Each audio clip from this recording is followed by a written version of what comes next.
Hello everybody, this is Starship Adventures, and my name is Ian. I'm here with my co-host, Joseph, and hey, we've got a great show for you guys today. We're starting a number of series here where we're going to be going back and taking a look at old television shows that we love from our past.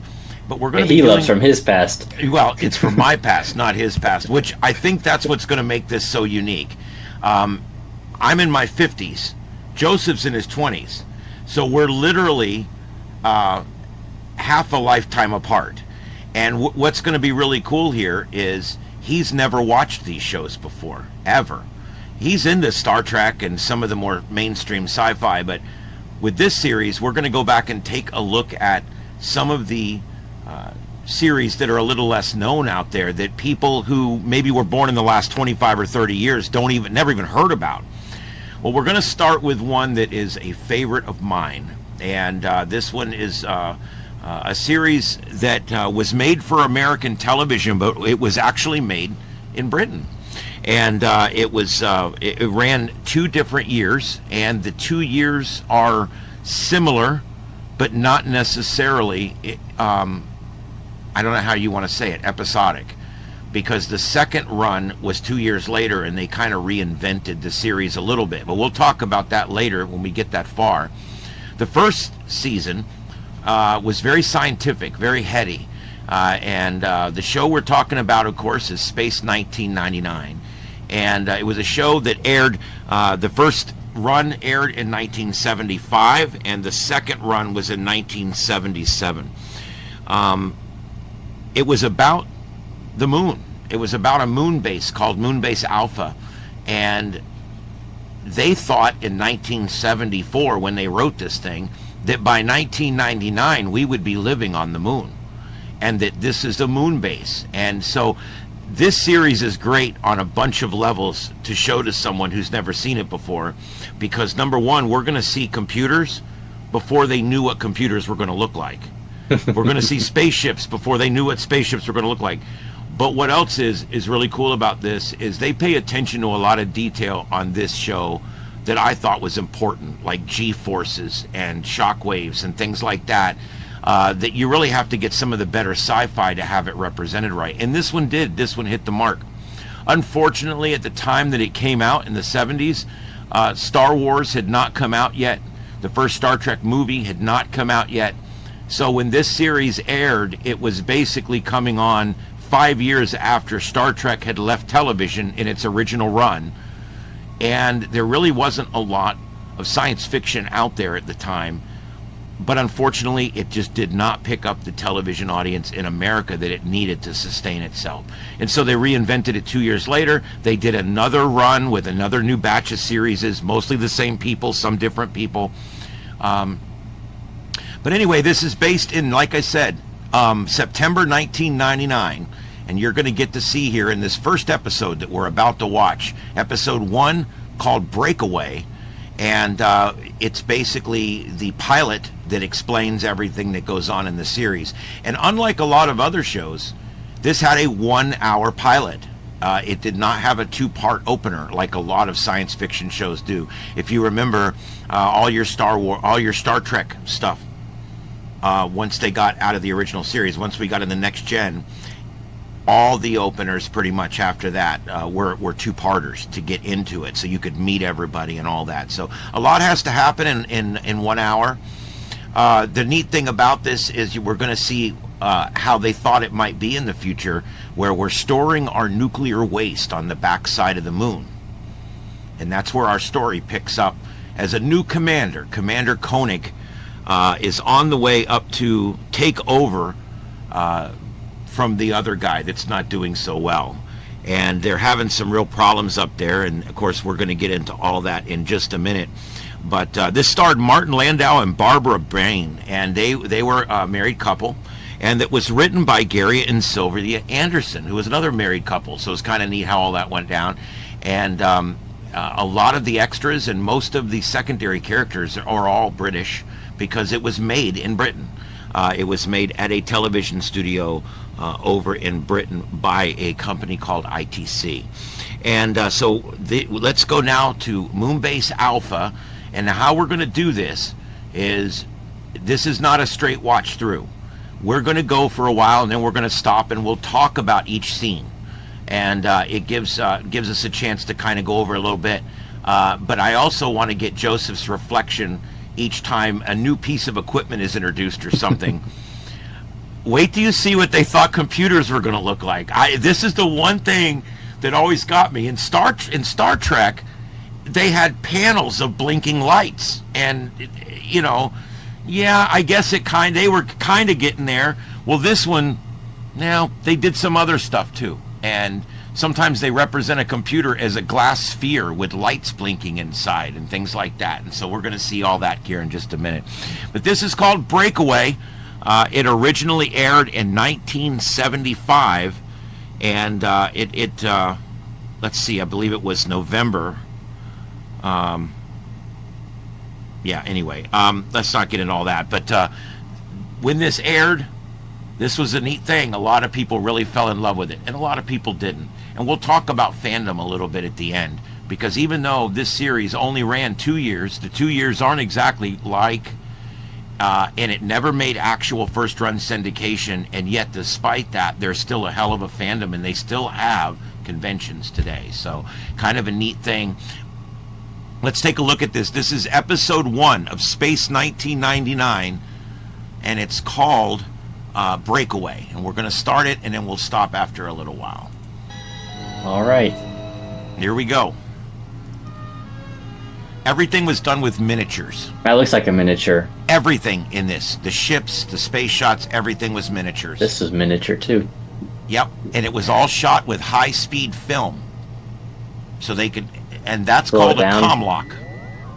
Everybody had one of those, and it was your communications device, and it also opened all the doors. It was basically the smartphone of the day. Manual check on the radiation seals in a couple of minutes. All right, Nordstrom. We're watching you closely. That looked like a normal oscilloscope he was set on. Bet there's going to be a lot of that. Yeah, that's simply just a box with colored gel stuck over holes with lights underneath it. I love it, though. So they were putting it inside the moon, like down. Yeah, they would put a hole just subterranean and then drop them down in there. Yes, Doctor. You're really making a thorough check. Yes, I am. Notice the black and white CRTs. Yep. One thing Star Trek did not ever There show you go. you was an actual It's an television. oscilloscope. Yep. So far, their brain activity is normal. So far. I want you to notice the sets, man. The sets were amazing. We'll be arriving on schedule. Eagle 2 from Moonbase Alpha. We copy. Commander Koenig, we'll be landing at Moonbase Alpha at 23:35 lunar time. Yeah, I'm actually impressed so far. The Eagles were neat because they had rescue Eagles, attack Eagles, cargo Eagles, and you could reload an Eagle with a different center section. It was really cool, and they showed that in different episodes. Ah, John. Well, you're signed, sealed, and approved. The Space Commission's just ratified your appointment as Commander of Moonbase Alpha. What about Commander Gorski? Oh, I relieved him of his command an hour ago. He's not your problem, John. Now, your job is to put man on Meta. Any new information? How do you like this? The first close-up shot of the planet Meta, taken from the unmanned Spacefarer 9, just in. Atmosphere. No, not only that. We're receiving signals, loud and clear, relayed from the same probe. There's no doubt about it. Planet Meta could be supporting life, as we know. Oh boy. John, the Metaprobe astronaut virus infection mustn't be allowed to stop us. We must make a manned landing on Meta. Nothing must stop us. Nothing. Good luck. I'll stop it right there for just a second. It's kind of ironic. He's telling him this has to move, it has to launch, it has to go on time, everything has to be set, everything has to go, we have to make this mission. That same thinking cost us space shuttles that crashed to the Earth later on. I just wanted to mention that, so you can kind of see where it started here in the early space program. Yeah, that was already a thing. Yeah, because they were told not to, when Challenger went up, they were told not to fly, but they had to fly, had to go, had to make the window, and unfortunately those pressure rings were frozen, and we lost that one and the crew. So, yeah, so it's just kind of interesting there. Notice the on the Eagle here, these Eagles, you're going to find out a lot more about them. This is a transporter Eagle. There's attack Eagles. There's all kinds of different ones. And the middle section of the Eagle actually can be detached and left behind. And then the transporter part of the Eagle can go back and get another middle section and bring it back. So you can actually, it was a really intelligent design, and we'll see more of that as we go on. But anyway, this is the new commander, and he just got his marching orders from the boss. We're getting great pictures, Commander, of the Metaprobe launch platform. I'll put them up for you. There's the probe ship docking now. See, they knew there would be a space station up there by 1999, and they were right about that. They got that right, yeah. Yep. But I'd like to see it on its way to Meta. Of course, at this point, there was already other style space stations up there. Yeah. Not our ISS, but the like Skylab and things like that were in development. Yep.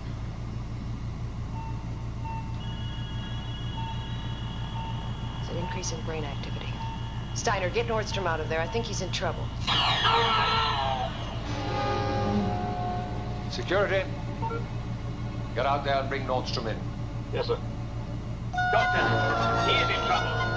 I need some help out here. It was just like slow motion to simulate low gravity. Yes, what they do, they shoot everything at twice speed, and then they slow it back down again. They use a high-speed film. That's pretty smart. It is. I mean, you have to admit, for 1975, that looks like them guys are on the moon. I mean, it's really not bad. And of course, that's done with wires.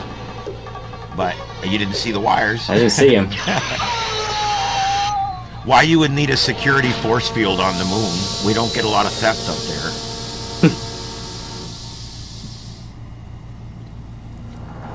So much for old Steiner. And here's the opener. Cold open. I love cold opens.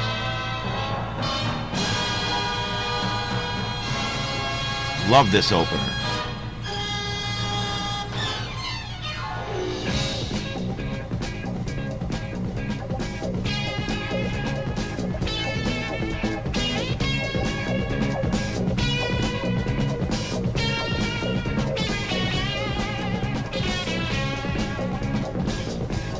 They used to always say, we have more explosions than Star Trek ever had. And they did. They blew up shit every week, I'm telling you. Already in this intro they have.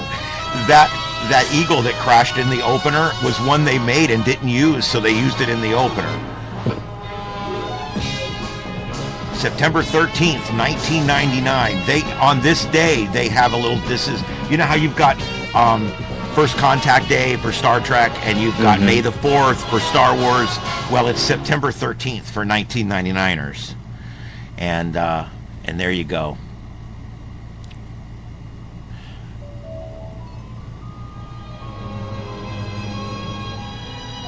In typical fashion, this was shot episodic, but some of the changes did go forward. It was basically done the same way they did Star Trek and so many other successful sci-fi shows.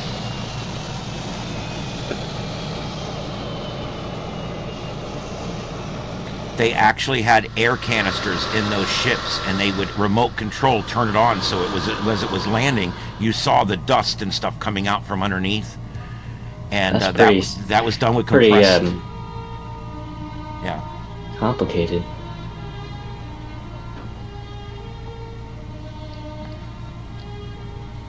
I mean, it's even they got it right too. How the transports have TVs. All the airplanes have the in-flight entertainment now. Yep. I thought this show was ahead of its time. I always kind of did. Well, John. I love this guy. He's like the professor. He's like he's the Mr. Spock of this show. I got caught. Barry Morris, he's Things are great. far more serious than I suspect you've been told. Now this is a transport tube. Remember in Star Trek we had the Looks like a elevators that turbo would lift, take. but Yes. Yeah, and this thing, because the pads are way far away from the center of the base. A virus infection. Oh, so it's like an underground subway kind of. Yeah, they show here in just a second what it looks like, I believe, at some point. But it's a big tube. Oh, there's the guy that just got fired. I think we both know the situation. Yeah, we do. Go home. I imagine you'd want to be left alone to settle it. You've no doubt had a tedious journey. Thank you. If you want to talk things over before I leave, I shall be in my quarters. Well, since you've done nothing right, I think we'll skip the talk. I think he's taking it very well, considering the abruptness of a suspension. Oh, I'm sure he'll survive. Oh, I'm sure he will. Look at this moon He's base always as we very walk through it. flexible. This I'm is really impressed this so is the far. one of the most intricate set of sci-fi sets I've ever seen. And here's Command. Look at Command. 2 stories. Got the upper level. That's the computer on the far wall. And then there's the boss's office. And that whole door opens. So when something's going on, his whole office opens up into the room. And what is it? John, I just don't know. It looks very much like radiation, but But what? there is no radiation. Victor, you know me well enough to know I'm not going to ignore the fact that people are dying up here. Oh. But the spaceflight of the century must not be allowed to slip through our fingers. No, of course I understand. That planet is passing just close enough to make a landing. There's no margin for error. Yes, but the problem here may affect the Metaprobe. Dr. Russell has some interesting ideas. Well, Simmons has told me all about Dr. Russell, and Well, he couldn't have told you all that much. Commander Gorski refused to let her report any of her findings. Look, why don't you talk to her? That's actually the actor's wife playing the part, but they end up kind of getting together in the show. There's the comm lock we talked about. Oh, wow. Yes, That's actually pretty neat. it is. See, he hit the button on the door and she could see him. The sets were amazing. I love the sets. I'd love to have my house done like Used this. by Louis Pasteur and Madame Curie. My whole house. That would be cool. College prize.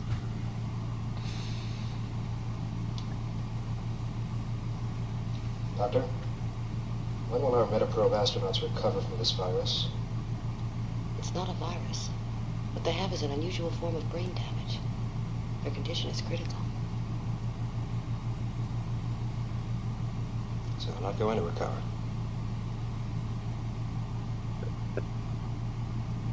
What about the backup crew? Are they medically clear to fly this mission? I can say they're as fit as astronauts Warren and Sparkman were before they were. What's that supposed to mean? Commander, I saw the 9th man die this morning. One moment he was fine. The next he lost all control. Here. This is a thermographic plate. A malignancy erupts. There's immediate disorientation of the kind that's classic in radiation attacks. Doctor, you've had 11 cases so far. 9 deaths. Yes, but all of those who died were workers at Nuclear Disposal Area 2. It's inconsistent. The 2 Metaprobe astronauts never went near that site. I know. And there are more inconsistencies. No radiation leakage has ever been recorded there. But what is consistent is that the probe astronauts and the backup crews have lived the same lives, been through the same training program. You saying the Metaprobe should not be launched? What I am saying is that the backup crew appears to be medically fit. But as a doctor, because of the unknown factors, I can't guarantee that they won't be affected 3 days or 3 months out into deep space. And you're saying medically the risk is unacceptable. The risk is great. Decision, of course, is yours.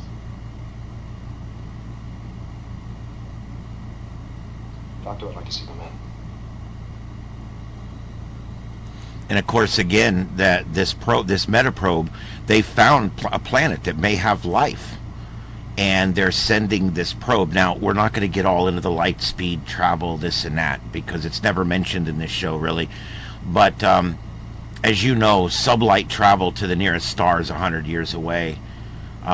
So it's one of those kind of things. But in the show, they found a planet out there, and they've got a probe that's going to launch from the moon base. Remember, it's a lot easier to launch things from the moon because there's a lot less gravity there. And so they build ships on the moon to launch now. That's what one thing the moon does, is build ships. It makes a lot more sense to do it that way. And again, at the beginning of this, the entire show seems to be about this mission to Meta, but that's all about to change. Okay.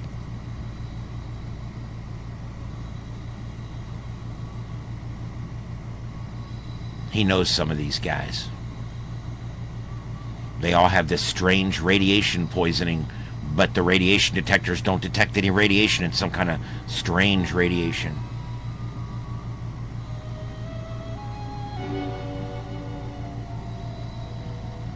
Eric?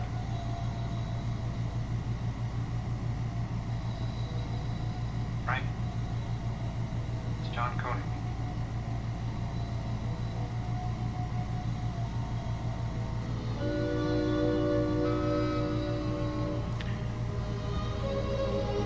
Oh, man. I want to stop here and show you something. Notice the patient diagnostics.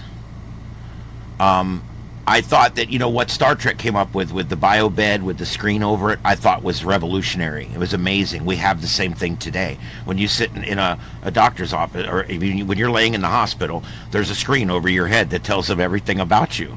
It's just like in Star Trek, right? Well, this was actually pretty cool too. The panel behind them told them about the patient, and that thing on top of them, it could resuscitate them, it can administer drugs, it can do all kinds of things. So it was a kind of a futuristic way of administering care, this thing that would go over their chest. Okay.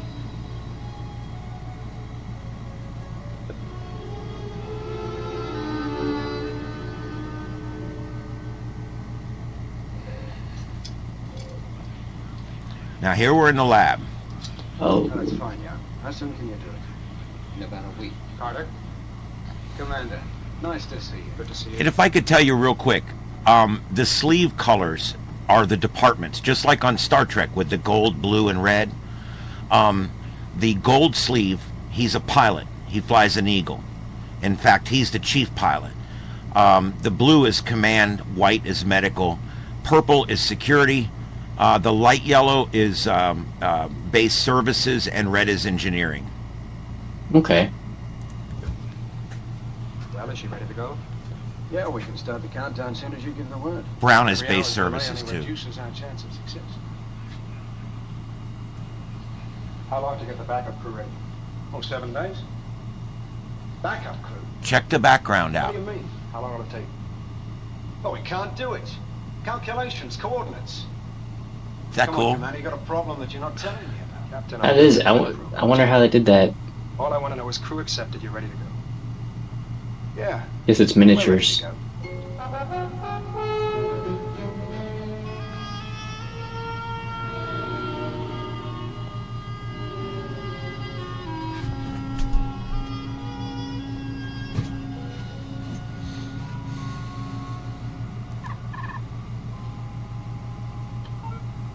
Ah, John.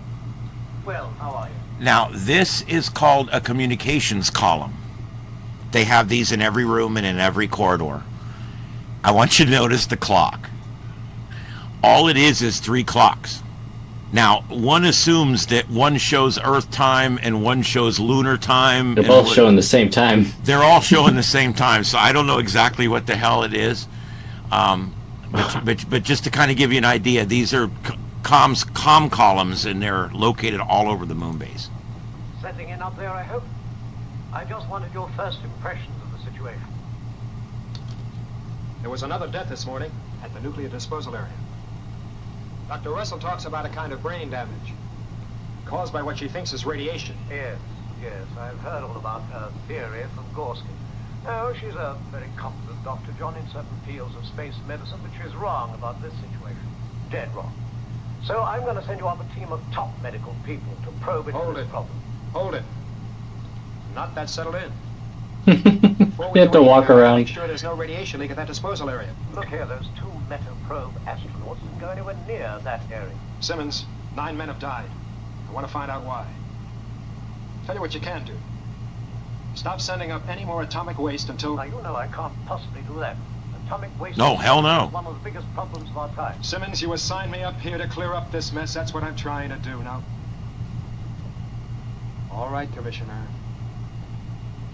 Let's trade off. You stop sending up the waste. I'll get your metaprobe launched. Deal? Well, a temporary delay. That's the best I can do. If that's what you need. That's what I need. Simmons, why did you lie to me? You mean those men are no better? No. They're no better. You knew they were no And better. they won't get any better, and you know it. All right, just a minute, John. We have to hold that story in. We have to. The International Lunar Finance Committee meeting on the 15th to discuss the meta signals and, in particular, our probe. Now, if one word, one hint of failure leaks out, they'll immediately abandon their support for our whole project. So just remember that. Ah, so there's political Okay, scumbags. yep. Political scumbags in the future there a little bit there. But They that's still all have right. those. Yeah, they do. One thing they got right.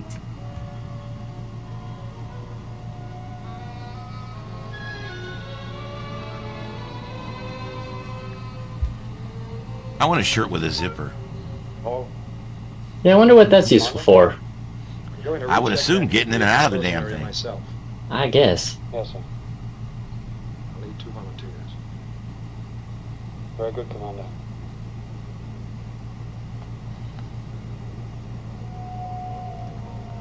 Now these are what the nuclear piles look like on the backside of the moon. And those are like bunkers that they've got these this nuclear waste down in. So, one. Collins, I want to go to Area 2. Well, that's where we are going, Commander. We just use Area 1 as a turning point.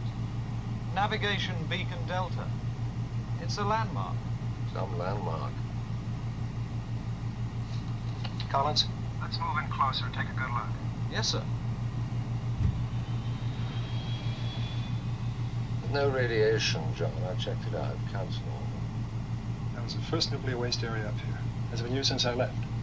No, they've moved on to Area 2. This one hasn't been used for 5 years. In those days, we had no centigrade radiation covers. How's it holding up? All right, according to reports. It's constantly monitored. All right, Collins, thank you. Let's move on to Area 2. Yes, sir. Uh-oh. Yep. There's the scary music.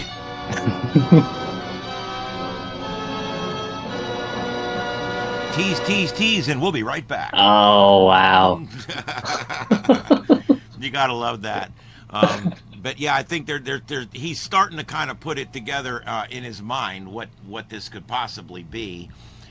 So you can see the priorities there are 2 things: getting that metaprobe launched and a place to put all of our nuclear waste. And those are basically the government's priorities. And they sent him up there to fix this and get it going again. And of course, he ain't gonna put up with that guy's crap. Look at the miniatures. That is really cool. I just want to remind everybody, this was made in 1974. It really doesn't feel like it. No, I think that the interior sets are perfect. I think the outside compared stuff with- is good. Yeah. I mean, this is on par with, like, Star Trek The Next Generation, I feel like. Yeah. With the sets and everything. Yeah. Okay, let's go.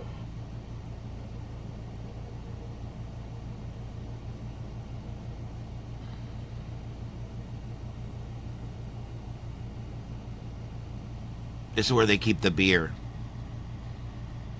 Oh, no, wait, that's something else. You got the dipstick. Yeah.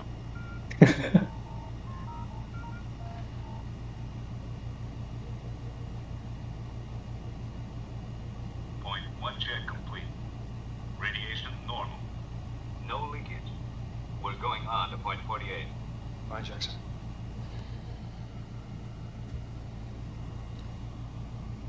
So I guess they're just checking these deposits out. So far.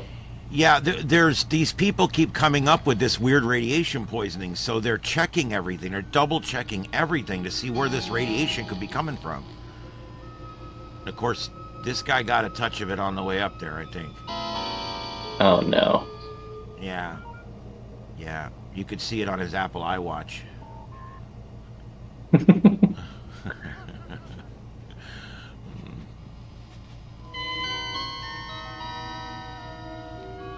Oh, I don't like that.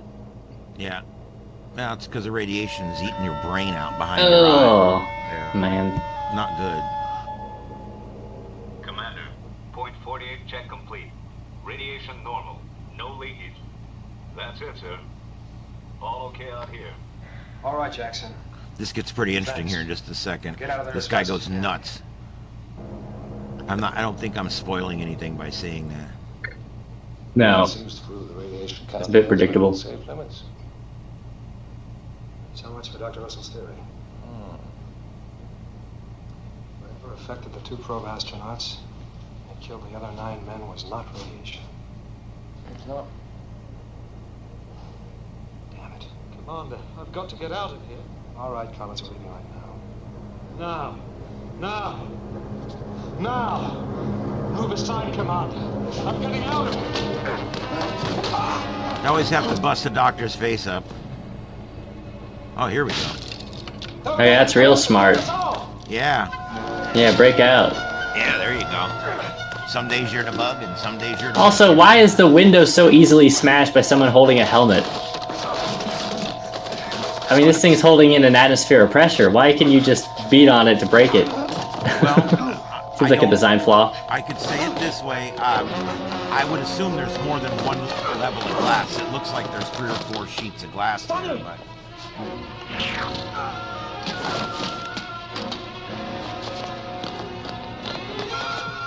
I hope so. No, look, it's still breaking. Oh, it's breaking.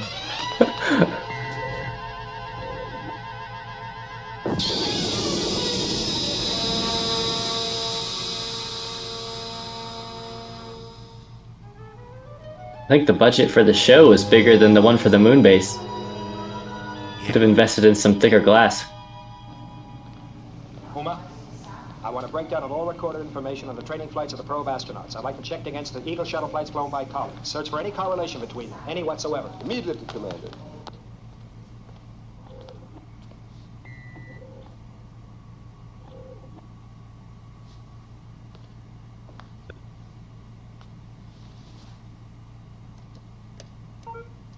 Dr. Russell, Commander, Dr. Mathias here. what's the latest report on the condition of the Metaprobe astronauts? Frank Warren died at 1328. Eric Sparkman. Dr. Russell is with him now.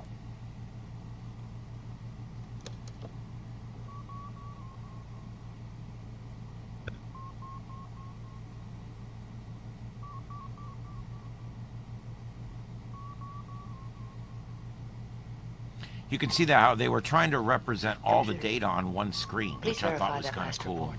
Stage It was 5 neat. mutation complete. All brain activity stopped. Cell life sustained by artificial life support. See the windows in the systems. background? They made it look like there was like multiple panes of glass. Eric Sparkman, deceased.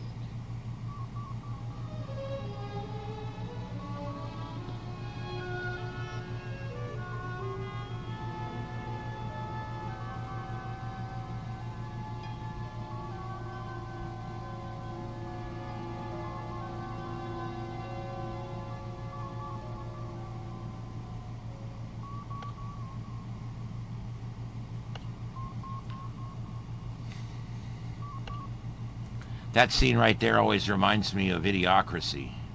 It's like to end it, press A and then B and then C.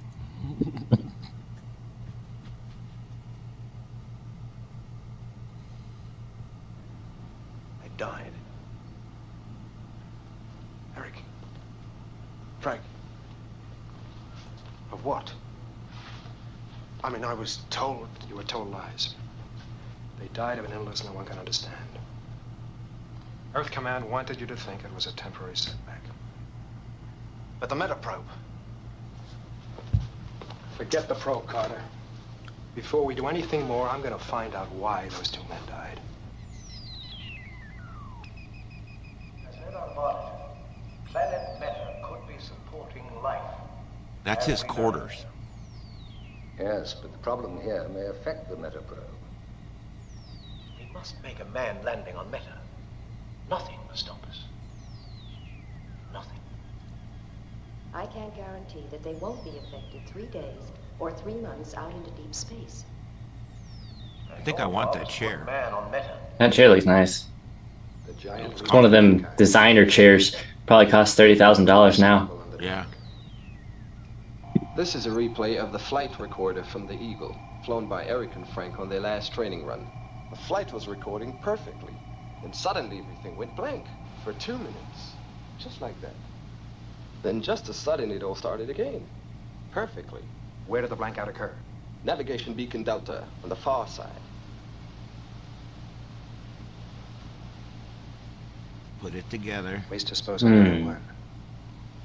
Paul, check out all the figures on Area 1 for the past 10 days. Sandra, check 10 on Area 1, please, and bring it in. Yes, Paul. And clean up aisle 3. Shuttle pilot Collins took us over Area 1 on his way to Area 2. Does he always fly that route? 4 or 6 times a week. It's a turning point, right? It's one of the few constructions on the dark side. It's a clear landmark for going to Area 2. And the probe astronauts? Well, they do their training flights over on the dark side, away from alpha traffic. But they fly over there regularly. But there is a minimum altitude regulation. And that's where the flight recorder blanked out on their last training flight. I had Collins fly low over that area this morning to get a good close look. Paul, Commander, there is a steep rise in heat levels in disposal area 1. This is impossible. All indications show that the radiation level is normal, but the heat continues to rise. Victor, I think we've got a connection, a correlation. Right, I'll be with you. Bring in Area 1 on video. Just so you know, they actually made one of those that had a working small screen in it, but it had large wires that came out the bottom of it. So anytime you see them using the comm lock that actually has the real screen where you can see the person, you'll never see the bottom of the comm lock because there's big wires that has to come out and go to wherever for power. Just think now how easy it would be to make a fully self-contained replica. They could make a comm lock today that will do everything that comm lock did in the show. Easily. Also, red sleeves were command staff. I'm sorry, I said engineering earlier. Red was command staff. Brown is services. Purple is security. And of course, the yellow, like you see there, those are generally pilots. And then, yeah, but it was neat. They had about 10 different shirts, I think. And then you'll see Victor Bergman is the scientist that was sent up to help, but he's technically not in a division, so you'll notice his arm doesn't have a color. But it's just kind of neat. It was something they paid attention to back then. A lot of detail. Almost all of the space shows back then knew that color coding by department was going to be a thing. And of course, look at an aircraft carrier today. Oh yeah, it's the same way. They all wear the shirts for whatever job they do. Yeah. Uh-oh.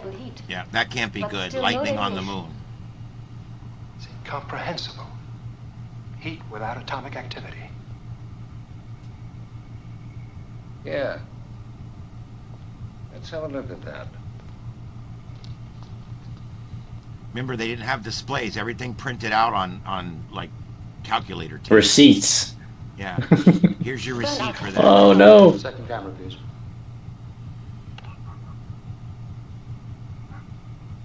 Oh man. Contact lost. Paul, I want an Eagle on the pad for immediate liftoff. We've got to see what's going on up there. Oh, and I'll fly it since I'm the most important one here. Yeah, fly right over there. Yeah, I'm gonna I never fly. got that. I know. Why is the captain, the commander, all these important people going on away missions? Yeah.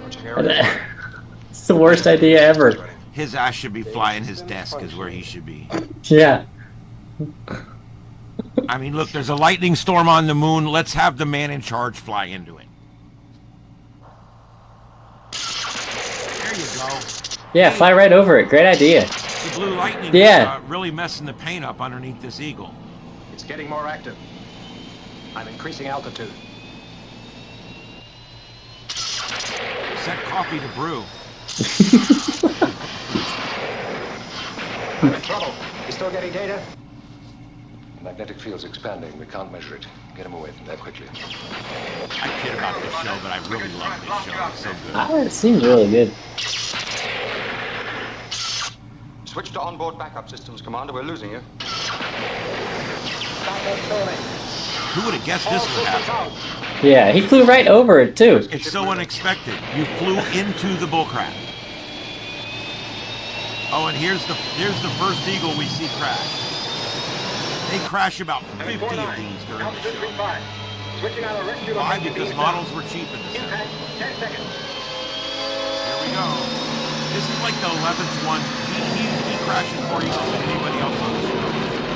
It's like, dude, after the 5th eagle, you're not getting any more. He's gonna take away your license. Yeah, no eagle license for you. Oh, it's going up. They did a lot of blowing up little things.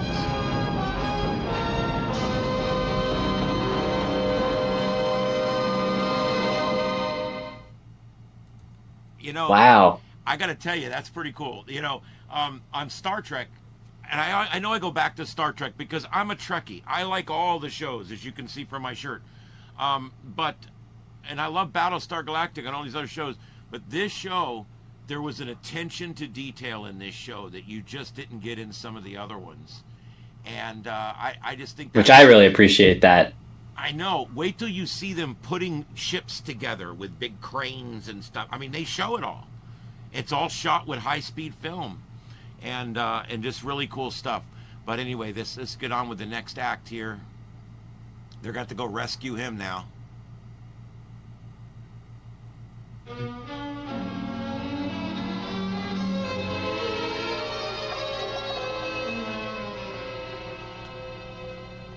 Well? Shock. Minor physical shock. We can't find anything else so far. Now she bitches him out for it, which I guess is sufficient. Well, I tell you, there was nothing wrong with me. I walked away from there. There was no damage. Commander. I walked away from it, you know. I ruined a perfectly good eagle. Damage on the Hmm. Would have died. You knew that area was suspect. You knew that it had already affected the 2 probe astronauts and the Eagle shuttle pilot in some way. And yet you went right out there yourself. All right. Just point it out. Commander. Not heroes. I didn't know you cared. In my favorite words from the movie Aliens, won't you put her in charge?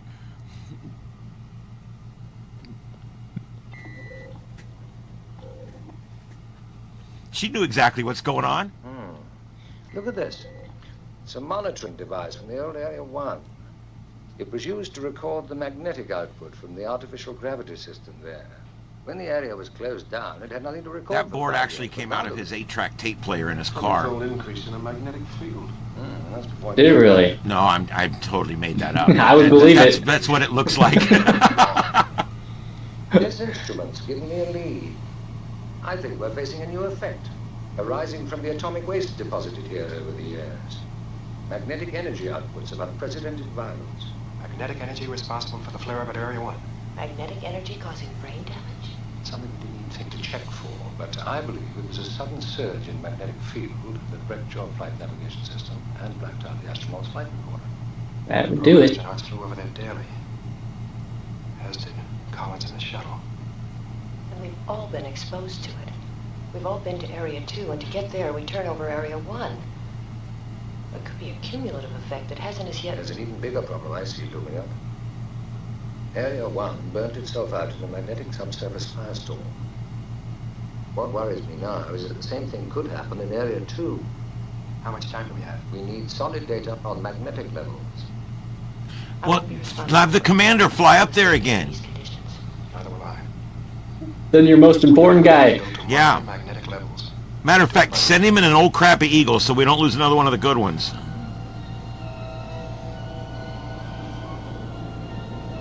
Oh, we'll do it by remote this time. There we go. And they didn't think to do that the first time. Yeah, because you know this one's going to crash too, probably. Easy. One thing for sure about Eagles, they crashed a lot. Straight as you go. I think they did that because 3 years of Star Trek, they never crashed a ship. Yeah, they had to make up for it. And so Space 1999 said, you know, we're going to crash at least one an episode. Sandra, readings. Radiation count normal, magnetic field 0. Okay, Paul, set her down. Right, Commander. I love that remote control. That is cool. See what I was telling you about the compressed air they used to do the thrusters? Easy does it.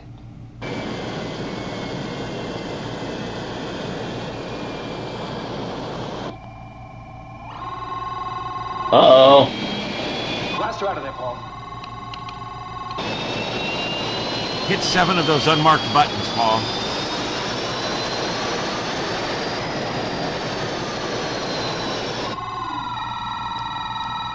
Maybe if he didn't violently move the joystick around so fast. Small corrections. Yes. Oh, look, there it goes. There we go.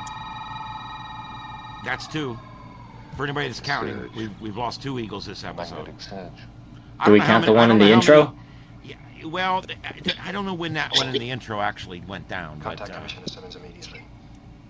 Pass emergency code Alpha 1. Yes, sir. You're right, Doctor. It was radiation. Magnetic radiation. Well, now we're sitting on the biggest bomb man's... A magnetic field isn't really radiation. I guess it's new. What it is, what they're saying is the magnetism, the magnetic effect is so strong that it's damaging like radiation. It's acting like radiation. Yeah. Okay. I can see that. They did mention it's a whole new effect. There's the tunnel. Kind of see what that looks like.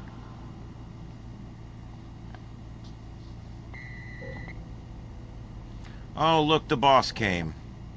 Uh-oh. What's up, shithead?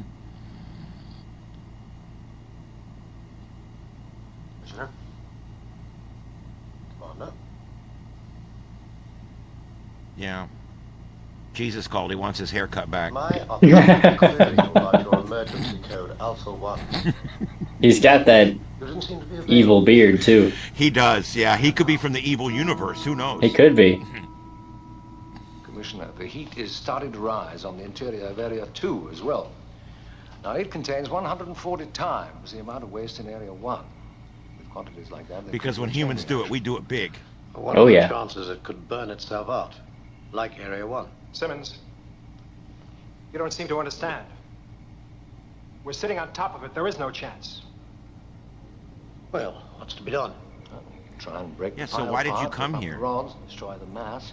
If we could disperse the mass over a wider area... All right. Come on, let's do it.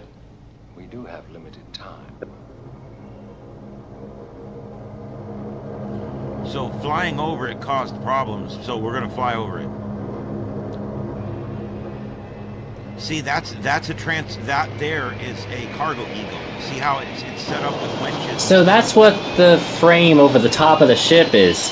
The frame See that? holds Wow. the front and the back together, basically, and then the whole middle section, they can sit down and leave the middle section behind and take off again. That is really smart. Yep, they do that in some episodes. They'll leave the passenger module behind and go back and get another passenger module and bring it up, and they can sit them together and connect them together and make Commander Koenig? a base somewhere. you know. Conversion on the first 6 Eagles completed, Commander. They're moving into the area now. All right, Paul, I'll be right with you. There was a lot of intelligence there, really was. Of course, they show them landing on planets. They're not aerodynamic as crap either, but, you know, there's things Not about too them. bad. Yeah, there's things about them that aren't great, but there's other things about them that are just really ahead of their time. Now, what they've decided to do is spread these out over a larger area hopefully, you know, minimizing the damage. Right.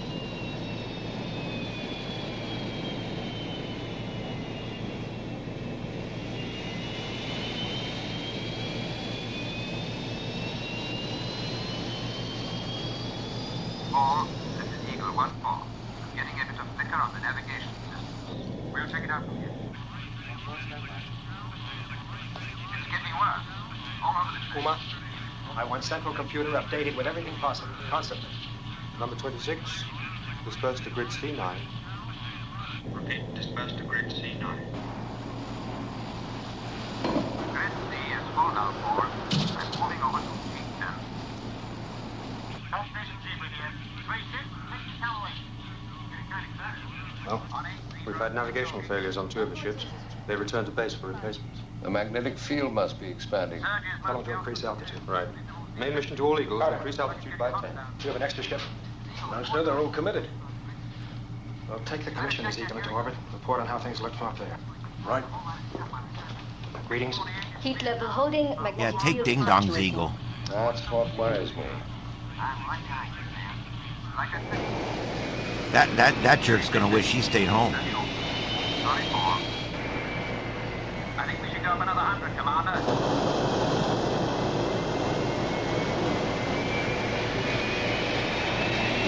See how that one has a middle section that's Eagle gold. 1 to Alpha. That's a different. Liftoff complete. The Trajectory rescue computer ones have red program. stripes. There's I will different be in ones. orbit There's in 4 like 6 or 7 different modules that go in the middle. You can fly them without a middle module too, but they're kind of hard to get in and out of.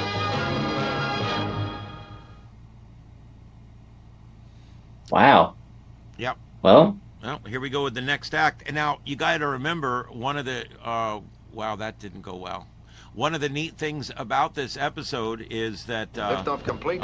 Trajectory one of the computer neatest things program. about this episode was that when they made this was the first one. So they're trying to teach you everything you need to know about the show while, basically while the show's going on.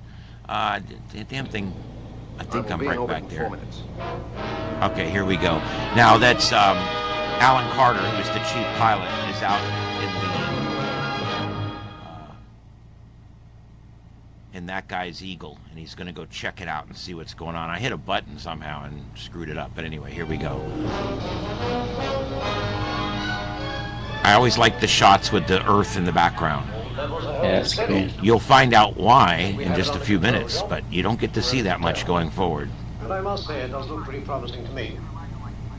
Well done. Now, I have to issue a communique sooner or later. Well, it'll give us more time to consider our next one. You see, John, I've seen men risking their lives to avert disaster, total disaster. Now, wake up, Commissioner. All he cares about's the next press release. Anybody to issue a communique. Typical. There will be no survivors. Commander, it's going up. Here it goes.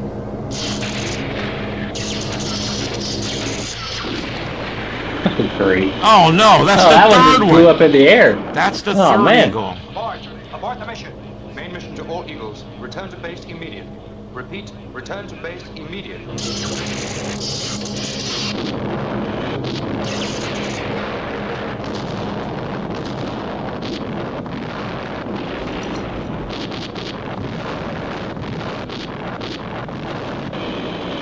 They blew up a lot of stuff making They this. really blew up everything.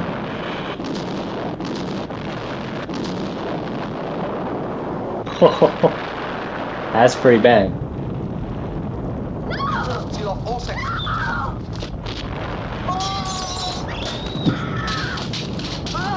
Cheap glass. They literally are using studio glass. What do they call it? Sugar glass or whatever? Yeah. Yeah, something like that. Oh, the moon moved. Oh, Yes, man. That explosion is acting like a giant rocket motor. Gravity. G-forces. I can't move. Yep. G-force. We're moving. Now you think about this. This is a hell of a scale here. The moon is blasting The whole out of moon orbit. is moving. Yep, it's blasting out of orbit.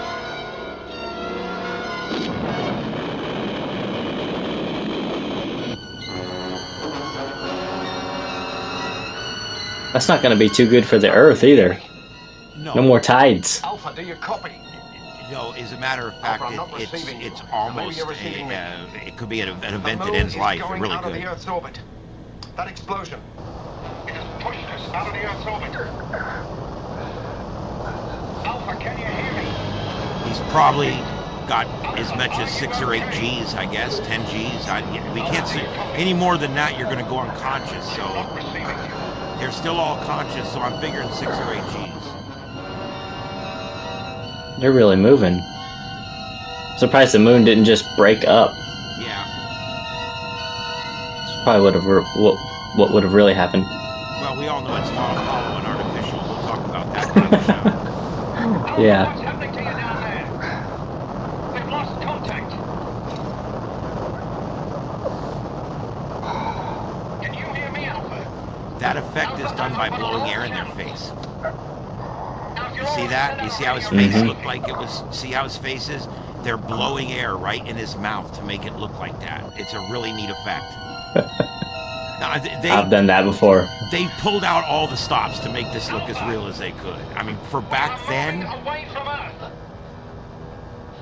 Alpha, do you copy? And of course, Alan Carter's out in that Eagle, and he's trying to keep up with the moon as it's blasting away. Commander, thank God you're okay. What's happening down there? We've got tremendous G-forces. We can hardly move. Wait a minute. We seem to be decelerating. Once the fission stops down there on the other side of the moon, you will stop accelerating, and the moon will then reach a nominal speed again, and everything will return like there's no G-forces again. Just like when you're in your car, you don't notice the G-forces unless you hit the gas or the brake. Right. Well, once the fission stopped, the moon reached a nominal speed, and it stopped increasing in speed. And of course, in space, things will continue on that speed until something else affects it. Carter might have a chance. Carter, do you read me? Yeah, I can hear you loud and clear. Can you make it back to the base? Yeah. I can make it. I'm closing now. I can make it. Good, Captain. Check out the base. This is main mission. All sections report. Security section. We have audio contact. Video systems gone. Service section. Lost all power. Operating on emergency systems. Medical section, Paul. Explosive decompression in 2 compartments. Areas sealed off. No leaks. Sufficiently operational to accept casualties. Gloria, help Lou, please.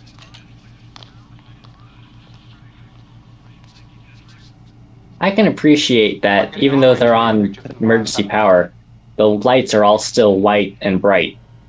You know? Yeah. I like that effect. Well, and they had no idea at the time, but we know now we have LED lights. It takes a very small amount of power to keep everything going at full brightness. Yep. Plus, it just makes more sense. Yeah. If you're in an emergency situation, the last thing you need is the lights to turn red and get dark. Yeah. Can't see anything. Consult the master computer. I want a readout on contingency plan Exodus. Yes, sir. Plan Exodus is a plan to basically abandon the moon base and go back to Earth. If there was ever a catastrophic emergency, they have a plan called Exodus, and they initiate the plan. They all have the ship they're supposed to go to, what they're supposed to grab, and how they're supposed to do it, and they all try to make it back to Earth. But as you can tell, that's probably not going to work at this point. I mean, they've already blown up 2 of their Eagles, so... Actually, there was 5 or 6 involved in that operation, and we never know if they got any of them back. 2. Oh. Constantly changing G-forces due to Moon's movement away from Earth. 3. Insufficient data to compute flight plan. All factors in memory bank relating to Operation Exodus inapplicable. Insufficient data available under prevailing circumstances. Human decision required. I love that part right there, because they knew that computers were going to do a lot for us, but that it would always come down on a big situation A human decision is going to have to be made because the computer has no data to match the data inputs that it's getting right now. So somebody needs to tell it what to do.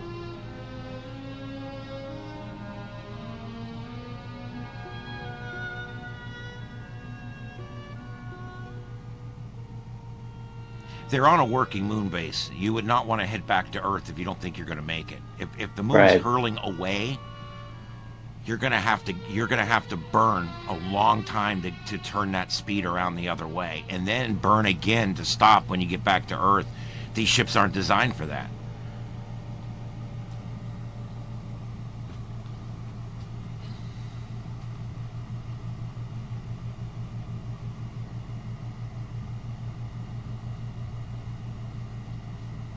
That guy in the background, that's Nick Tate, and he plays Alan Carter, the chief pilot.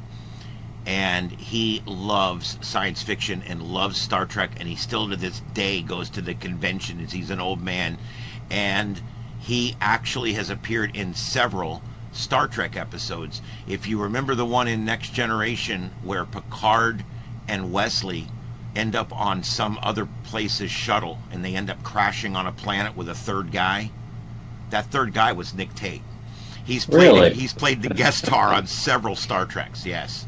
And so I just think that's really cool. He's a big sci-fi guy, and he's my favorite guy in this series.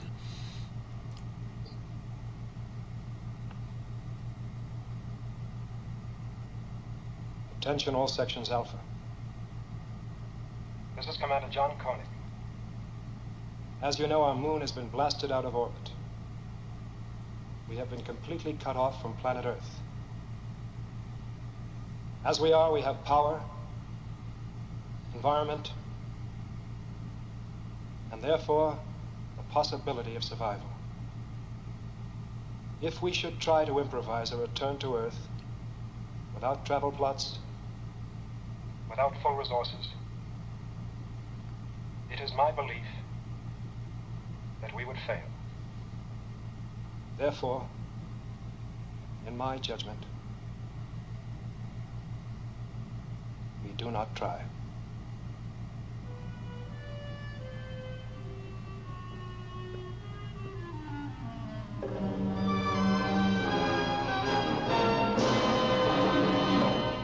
Well, all right. And unlike, like I said, a lot of sci-fi shows, they will do the pilot or the first episode. A lot of times it is the pilot that becomes the first episode.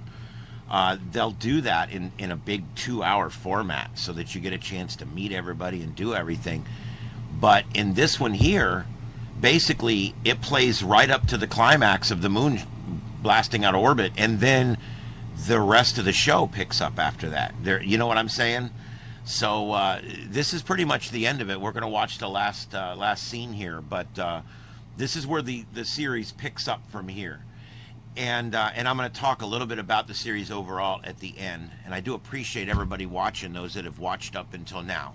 So we're going to catch the last little bit of it right here.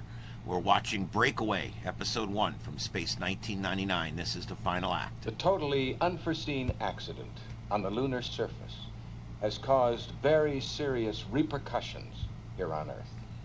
The gravity disruption, the earthquakes in the United States along the San Andreas Fault and in Yugoslavia, as well as southern France, has caused enormous damage to life and property. I think it'd be a lot worse The than that. International Lunar Commission, with its new chairman, is in executive conference at this moment, deciding what steps might be taken to rescue the 311 men and women on Moon Base Alpha. Little hope is held, however, that there are any survivors.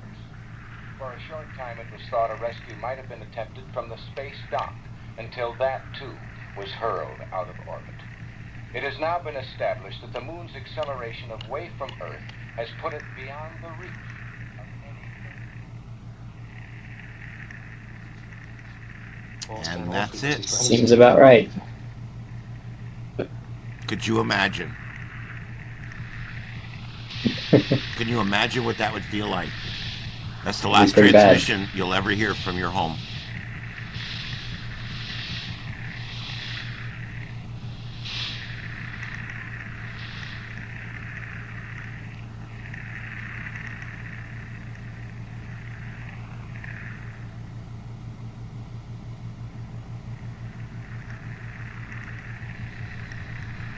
Hold that.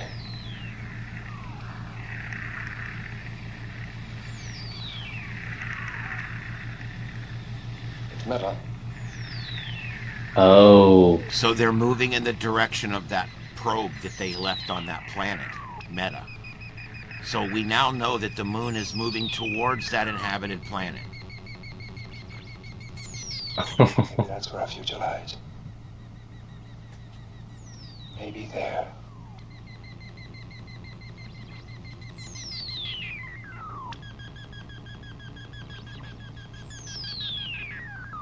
Good thing it was on the same station. Yeah. It was on NBC 6. September 13, Yeah. 1999. Meta signals increasing. Yes. Maybe there.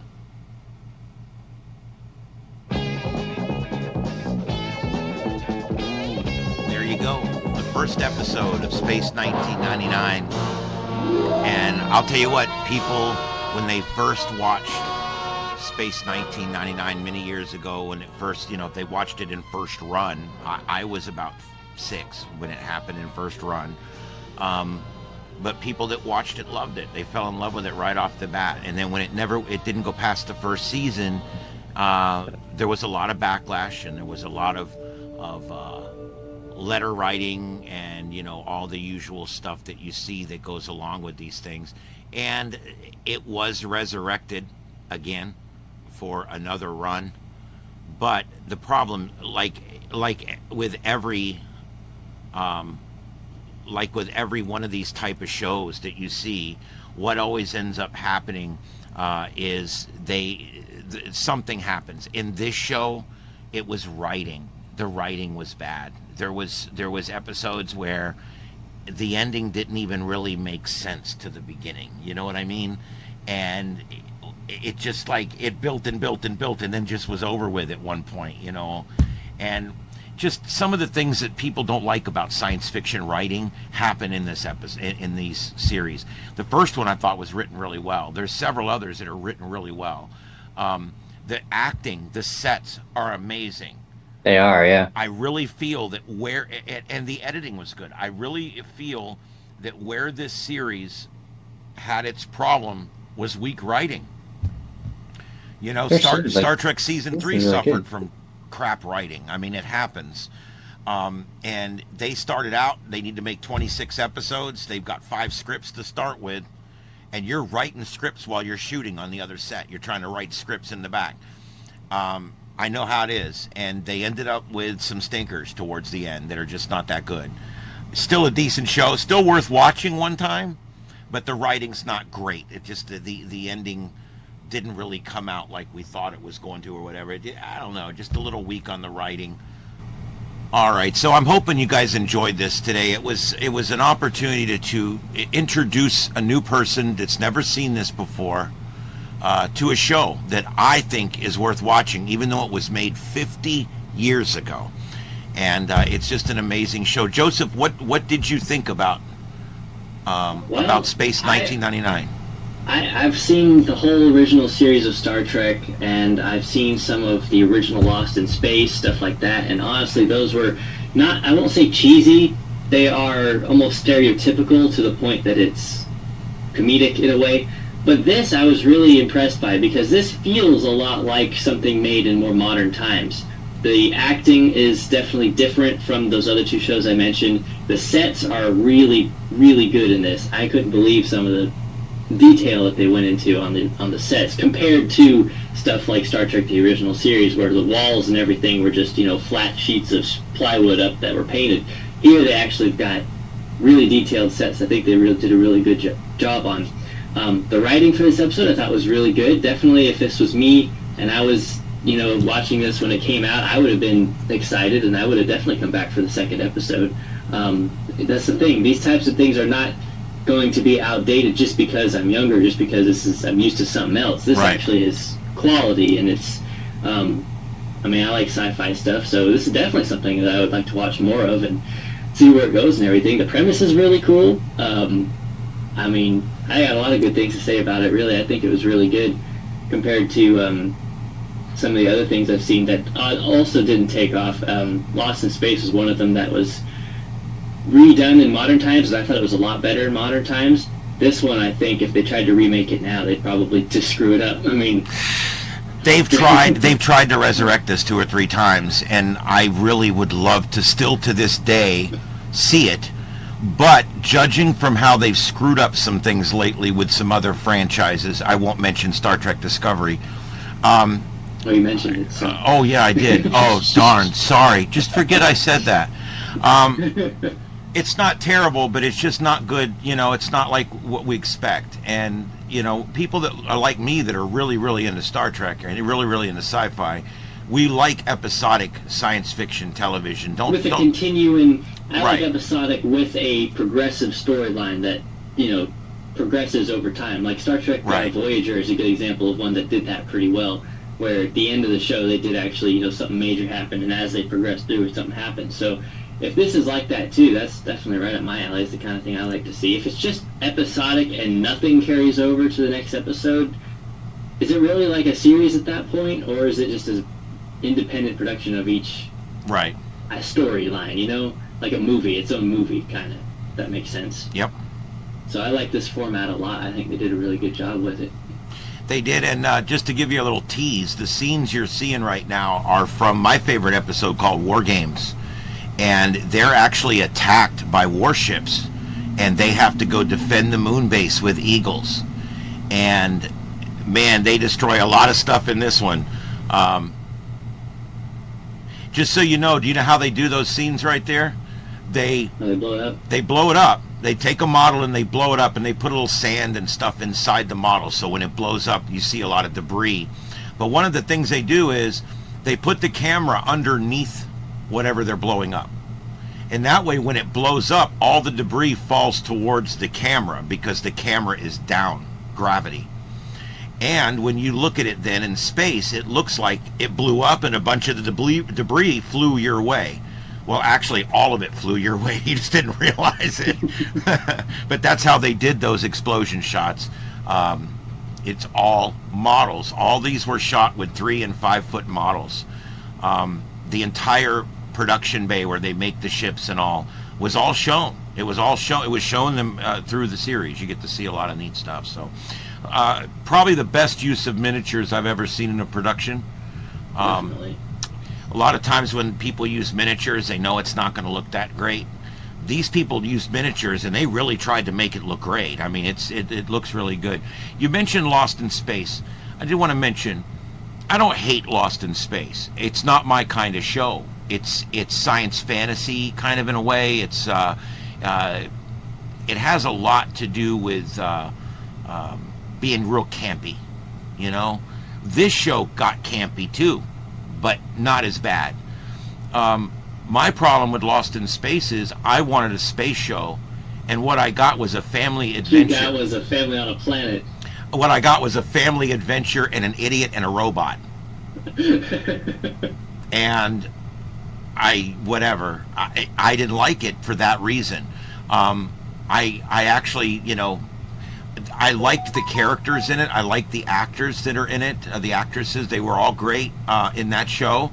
They made that robot. I thought he was great. The guy that did the robot, the actions and stuff was great. The voice. But it got too campy. Every week, the kid and Dr. Smith would go off and do some freaking ignorant thing. There's a hole and I stuck my finger in it. I mean, it's just like every week it was Monster of the Week. I opened this door and a monster came out. The following week, I opened a different color door and a different monster came out. And so, yeah, that was very Monster of the Week. Second season of this show gets Monster of the Week, too. But I liked it. I love sci-fi, and even the campy, cheesy sci-fi is not so bad. I love this scene right here. I don't want to spoil the actual episode for you guys. I'm just showing you this battle scene here, but that guy is, look at this. They've set the sets on fire to get these scenes. That's an actual fire. That's an actual fire. This is not CG bullshit. This is an actual fire. When they did stuff in this show, look, I mean, I was impressed with how much shit they blew up. Every week the sets got trashed, the windows got broke. I mean, look at this. Every week. Now, they did reuse explosion shots and stuff as the show went on. You can't blame them there. But I don't know, just amazing. We'll do this episode coming up. This is called War That's Games. what we should do, Yeah, but I'm going to leave this go for now. Guys, this is Gary and Sylvia Anderson's creation called Space 1999, starring Martin Landau, Barbara Bain, and Barry Morris, and my friend Nick Tate, who is also on a couple of Star Trek episodes. Great guy. There was a lot of other people in this. A lot of people had to do with it. There was a lot. We may even do one. I've got a great video we could show and go through of the making of all the space shots and stuff, and that might be fun too. The explosive decompression, like you just saw, they really tried to make that look real. It's hard to make it look real because you've got real actors being blown out of real windows, and they still kind of make it look real. I mean, you know, I don't know. One thing they never explained is why there's normal gravity inside and moon gravity outside. That's one of those weird. In every sci-fi show. Mentioned any kind of artificial gravity or anything? Nope. In every sci-fi show, there's a few science facts that we have to leave on the table, and that's one of them on this one. In Star Trek, it was inertia. Do you know how they explained it away? Gene Roddenberry, he goes, well, you know, the only way to travel light speed, and he was right about this, the only way to travel light speed is to have a device that will nullify your inertial values. So in other words, the front of the ship will pull you forward at the same rate that the speed is pulling you backwards. And so you will be inertially dampened to the point that you will not become scrambled eggs on the back bulkhead. Yep. And in this show, they don't have inertial dampeners, because you can see what happened when the moon was blasted out of orbit. They were all stuck to the floor for 2 minutes while it was fizzing out there. So they paid a lot of attention in this show to to the facts of science facts, and the details. Science fiction, if you can keep it as close to science as you can, I'm happy, because that makes it the best. That's why Star Trek's always my favorite. And that's one reason I like this show, is because I really think they tried to keep it real. Well, Joseph, I appreciate you joining me tonight for this. It's been great. And we're going to do this again. Probably within a week or so, we'll be dropping another one. So look for it. We are going to stick with Space 1999 for a while. But then after a while, we're going to switch. I think the next one we're going to do is the original 1974 Battlestar Galactica. And another great show from the same point of the same decade. And it's another great show where it features a big battleship and all the little ships that it sends out to fight. And what a great story. The neat thing about Battlestar Galactica is the fact that it's based in our own past. We are the 13th colony. It's really cool, and I'll explain all that as we get into it, because Battlestar is great. And then the remake of Battlestar that Sci-Fi did is worth watching cover to cover. Amazing TV. All right, guys, we're going to leave it there. Joseph, did you have anything else? No, I think that's about it. I really enjoyed it. All right, guys, this has been a look at the first episode, Breakaway, of Space 1999. And I hope you guys enjoyed it, and we will be back shortly with another episode, so you can either go watch them on your own. They are on YouTube for free, or you can watch them here with us and listen to us commentate through them. It's kind of like the new version of Mystery Science Theater 3000. All right, everybody, stay with us. We're going to be back with another one of these shortly, and watch all your favorites with us right here on the channel. I hope you guys enjoy it. This is Starship Adventures. My name's Ian, and then Joseph is my co-host, and we're going to be bringing you all kinds of adventures from out in the field and from out in the sci-fi universe. Have a good evening, everybody. We'll talk to you later.